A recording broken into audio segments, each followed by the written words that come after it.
It is. It is. It is wonderful. We love it. We love that there isn't a screen and that there are people here. It's wonderful to have you all. I have a ministerial colleague who serves a congregational church, and he has a mantra that he uses so often, his congregants now know how to finish his sentence. He says, "It's all about," and the congregation responds, "relationships." Okay, you try it with me. It's all about? You've got it. He's done this for years, and they don't do as well as you. The point is, he's driving home that Christianity and the church is all about? You didn't do it so well the second time. Okay, so Jesus said that the greatest commandment is that we're to love God with our heart, our mind, and our soul, and that we're to love our neighbor as ourselves. It's all about relationships. Oh, you're getting it.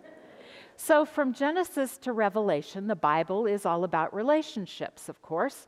Genesis starts with creation and God's relationships with humanity. And then it continues all the way through, telling story after story of how humans relate to God and fail or succeed, and how they relate to one another and how they fail or succeed. And then it finishes with an unimaginable tale of prophecy and how one man's relationship with God ends. And God, from the beginning of time, intends all of creation to live in communion with God and with one another. We call this a covenantal relationship. Are you getting the theme here? Okay. A covenant, of course, is a sacred promise, as I talked with the kids, or agreement, an oath, or a vow. In the Hebrew Bible, God makes covenants, and there are 4 major covenants. If you went to seminary, you could spend an entire class, a 3-hour graduate course on this. I won't make you listen to the entire course. Are you grateful for the relationship we have? Okay, but I'll go through the course very quickly. Can you guess who the first covenant was with? It's not Adam. It's the most famous one. Well, that's one of them. Noah, yes, of course. Noah, this is the one that's very well known, of course. The rain comes and destroys the earth. Noah and his family are saved along with 2 of every animal. And God says, "I will establish my covenant with you. Never again will I destroy the earth through waters of a flood. Never again. And I send the bow in the sky to remind you of this covenant." Okay, someone said Abraham. That's the second big covenant. The essence of this divine promise is made to Abraham is that God will bless Abraham in 2 ways. God will make him into a great nation and make his name great, so much so that all these thousands of years later we remember him. And the second promise is that through him God will mediate a blessing to others, all the people of the earth. The third covenant in the Hebrew Bible is made through Moses. You know all these names, and the reason is these are the big people in the Hebrew Bible. So through Moses, Israel gets the 10 commandments. Israel is to keep those commandments, and by living in this way, Israel will be noticeably different than all the other people of the ancient world and reflect God's wisdom and greatness to the other nations. And then God's part of the covenant to Israel is to make them the greatest nation because they follow the rules. And the fourth and final covenant of the Hebrew Bible, anyone want to guess who it's with? King David. You all are passing this test very well. Okay, and you didn't even know there was going to be a pop quiz today. So David intends to build a temple for God, but God promises better. He's going to build a great dynasty for David. Now, this is a continuation of the Moses and the Abraham covenant, but with a royal twist. In Israel today, you can see the result commonly called the Solomon's Temple, Solomon, descendant of David's royal dynasty. So then continuing on in the New Testament, Jesus offers what's called the New Covenant, celebrated by communion in the Christian church. Again, this is all about relationships, and it's about our relationship with God. And every time we celebrate communion, we're celebrating this covenant we have with the Holy One. So the writer of Israel reassures the people that God has made a covenant with them, that God's love is eternal, and that God's compassion will never be removed. These are the words that we have in our traditional word for today that we can take comfort in, and it's all about our relationship with God, our covenant with God. From Isaiah 54, verses 9 and 10. This is like the days of Noah to me. Just as I swore that the waters of Noah would never again go over the earth, so I have sworn that I will not be angry with you and will not rebuke you. For the mountains may depart and the hills be removed, but my steadfast love shall not depart from you, and my covenant of peace shall not be removed, says the Lord, who has compassion on you. So, as I said, covenant is about being in relationship. Our relationship with God, our relationship with each other, our relationship with the church, and we've promised to be in relationship with each other. We've agreed to be part of this community, to offer support, both financially, emotionally, spiritually, and each of us has a promise to the other. You may or may not know this, but UCC, our church, is a covenantal church. That means we don't follow a strict set of beliefs or a creed. Now, you can cheer at any point here. You don't have to make a statement of faith to join our church. Instead, we operate by covenant. We don't nearly talk about this enough and what it means, in my opinion. But it means that when people join the church, they're not making a promise to believe something specifically or to pay something specific or even to do something specific. They are joining the church in a covenantal relationship, promising to be a part of something bigger and less rigid than creeds or tithes. We're bound together by an agreement to care for one another, to serve one another, to hold one another in God's embrace, to reach out to people outside the church walls, to make a difference in our community, to seek justice in the world. And that's our covenant, but it's voluntary. A covenant, you aren't cheering. How many of you stood up and said, I promise to do these things? No. How many of you stood up and said a creed, I believe in this or that? No. How many of you promised any of this? Signed on the dotted line? None. No. Some churches require that you do some of those things. We do not. And it's all voluntary. A covenant is different than a contract. A contract protects interests, but a covenant protects relationships. A covenant exists between people who understand that they're part of one another. It involves a vow to serve the relationship that's sealed by love. Ruth said it to Naomi, "Where you go, I will go. Where you stay, I will stay. Your people are my people." People in a contract provide one another services, but people in a covenant delight in offering their gifts. So, for example, out of love for country, soldiers offer the gift of their service.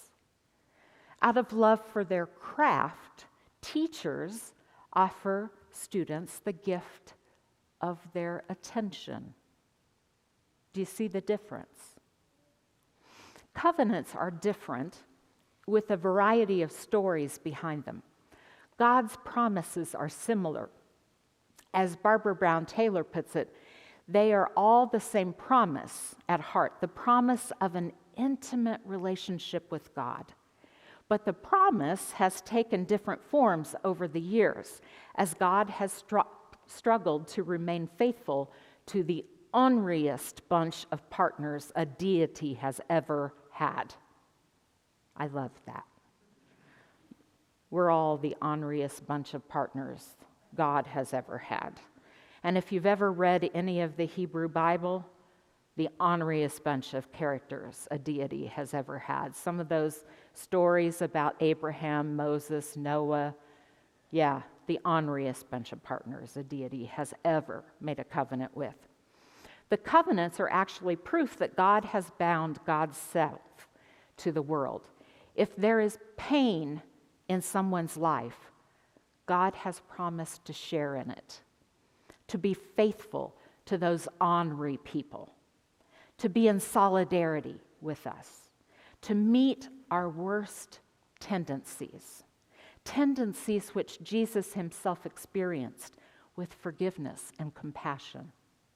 Now, most Sundays I speak about our relationships with God, but today I want to explore our covenant not only with God, but with the church, and the covenant that we have between minister and congregation. 3 of the most common covenants that we participate in are baptism, marriage, and joining a church. When we're baptized, most ministers are reluctant, and some, like me, refuse to do baptism in private. That's because we're baptized into a congregation. It is a covenantal process. The congregation is involved in the covenantal process. We're involved in the promises made to the person being baptized, and the congregation is responsible for the care and the nurture of that child into the faith. There's only one baptism I wish I had done in private. Do you have time for a story? Yeah, we have time for a quick story. This will kind of liven things up a bit. So I was part of a baptism in a church where the baptismal was in the floor. And you had to go down into the baptismal. And then when you were finished, you came up and you got on a step that was one step higher than the floor. And this particular baptism was of a child who was probably 10. And it was an immersion baptism. And I was very worried about this child because he was physically handicapped. And it was also my first baptism at this church. And of course, I was wearing a swimming suit and a white robe, and so was he.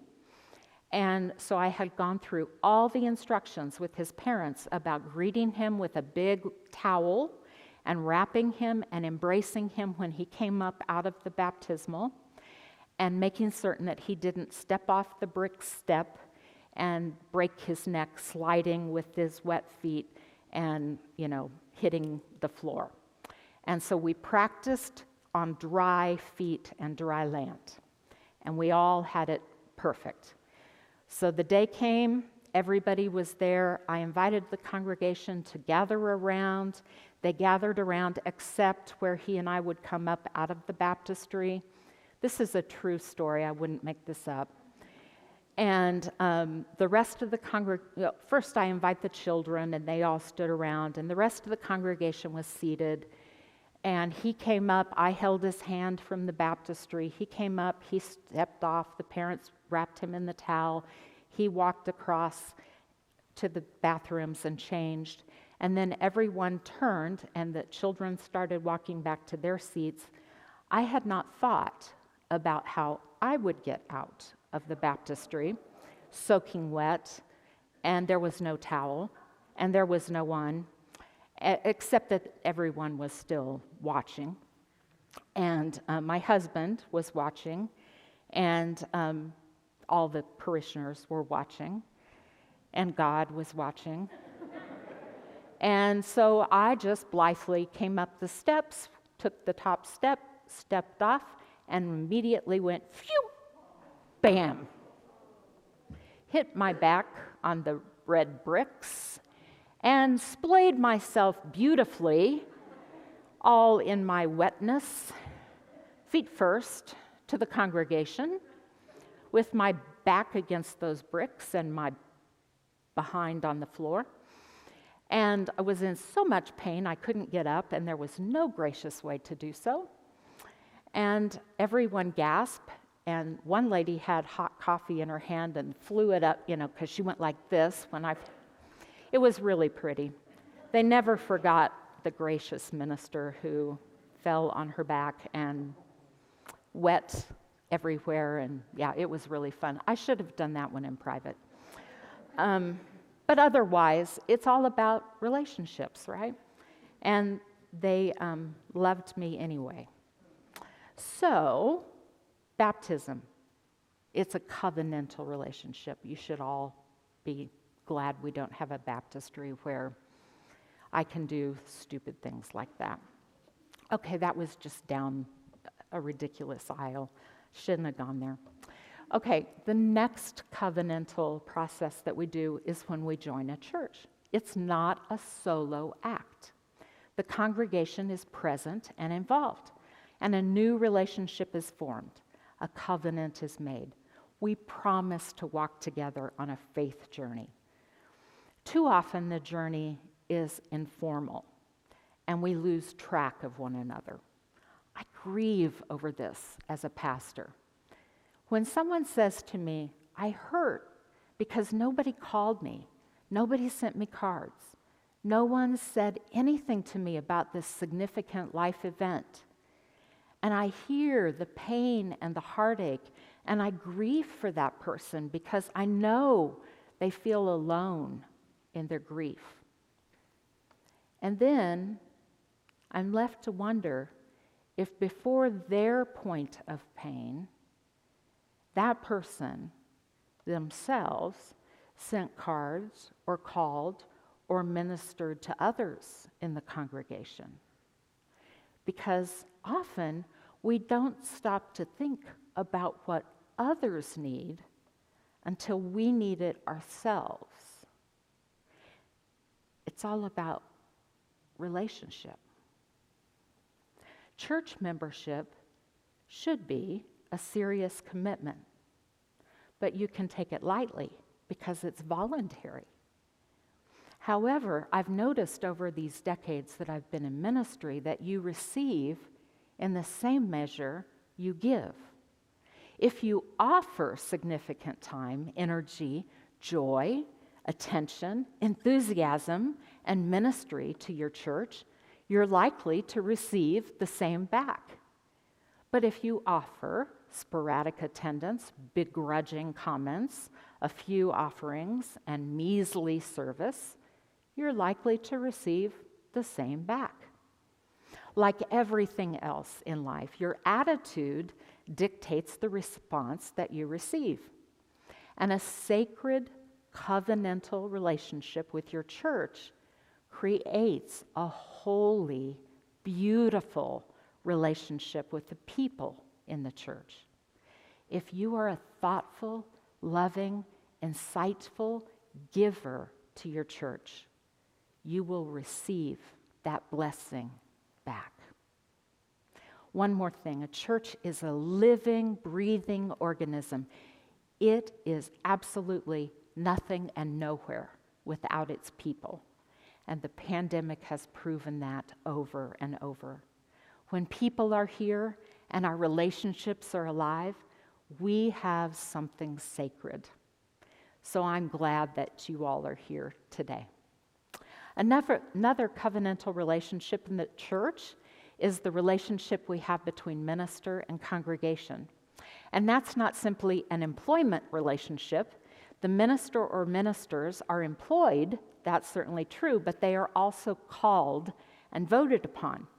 And a call is a distinct covenantal relationship. A minister sits with you and your beloved family when a member of your family dies. A minister listens when you pour out your heart, your confession, your fears, your sorrows, your personal story, your marriage, your family struggles. A minister celebrates the birth of your children and baptizes them, clumsily sometimes. A minister officiates at your wedding. A minister holds your hand when you find out you have cancer. A minister walks with you through election campaigns and job changes, through your children's growing years and through major life changes. A minister presides at your highest highs and your lowest lows.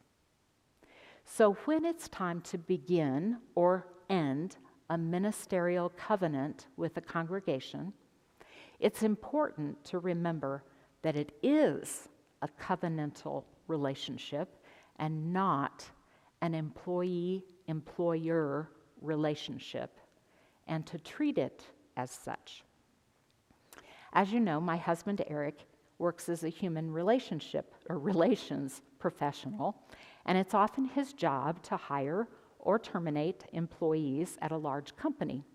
He has to protect the company's assets, and so his termination process includes getting immediate access to the employee's credit cards, computer, employee ID, etc., and shutting down those things and the employee's access to any and every computer and company data entry point ASAP in 3 minutes of termination. Unfortunately, that is a critical element to protect today's business culture.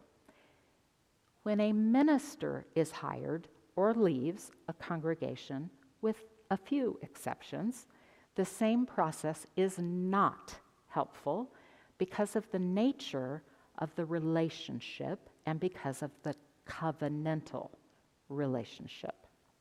So when a minister is in office, it's critical to know that the relationship between the minister and the congregation is one of covenant. Both parties are there for the benefit of each other. And a minister gives everything he or she has to the congregation. In return, the congregation pays the minister and takes care of the minister and his or her needs. Over the years, I have had so many people give our family special things, tangible and intangible. A few things to give you some examples. When I was in seminary, one retired lady brought homemade pies every single week to our house simply because she knew I had no time to cook or treat my family because I was traveling to school. Later, another member of the church picked up my kids every Wednesday from school when I had church activities in the evenings and cooked dinner at our home for years. Not too long ago, a group from UCC created a big bag of goodies to cheer me up, everything from funny socks to sugar-free chocolate.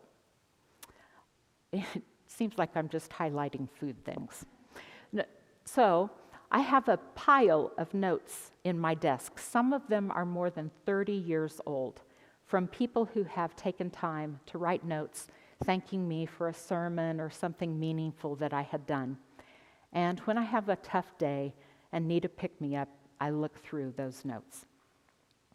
I get emails with thoughtful articles from a man in the congregation here who knows just what I would like to read. Another person in our congregation asks Eric how his work is going and how he's holding up during the pandemic, and I always appreciate people seeking Eric out. You know, a covenantal relationship with a pastor goes two different ways. It's especially helpful when you call Paul or me and tell us what's happening in your life instead of waiting for us to call you, because it's all about,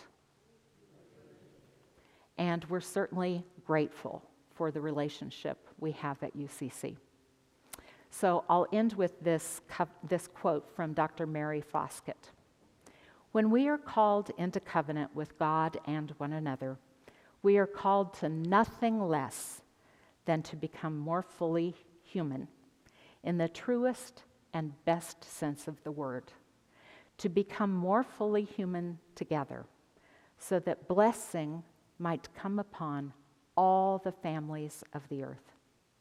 Covenant is a necessary form of divine intervention for a forgetful humanity who too easily and too often look past the divine image in which we were made, reaping tragic consequences along the way. To be called into covenant with God and one another is to be reminded of God's enduring commitment to this very messy humanity and of humankind's true purpose. The reminding makes a difference.